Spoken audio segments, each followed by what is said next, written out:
sometimes as Christians, we are oblivious to what happens in the leadership around us. So, for example, at our church recently, we had a man who was sleeping out in front of our church. We have an overhang in front of our front doors, and that was fine, except it was Sunday morning. He was still sleeping in late right against the front doors, and we were going to have people walking in the front entrance very soon.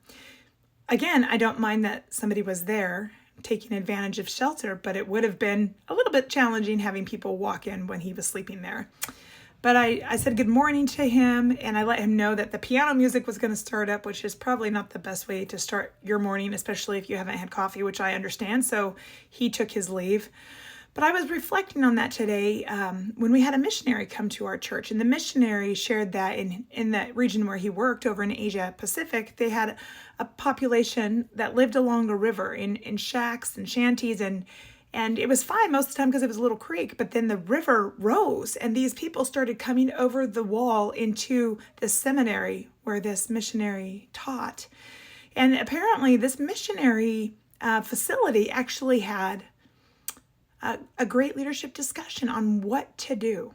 Do we build a higher wall? Do we put barbed wire over it? Do we put up shards of glass to keep the people out? They're taking the mangoes and avocados and all those things hanging from the trees on the grounds that nobody else is using.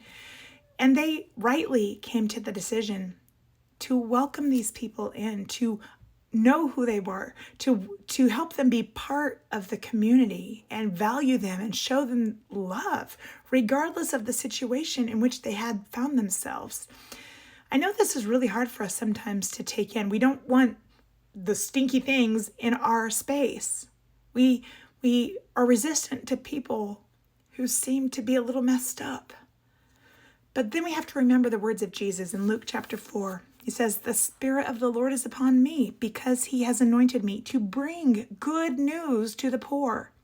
He has sent me to proclaim release to the captives and recovery of sight to the blind, to let the oppressed go free, to proclaim the year of the Lord's favor." And as Jesus followers, we are called to go and do the same. So I encourage you to analyze how you respond to those uncomfortable, weird situations around you.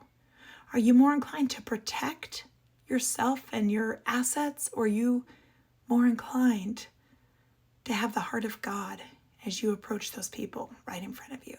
Something to contemplate today. Blessings on you.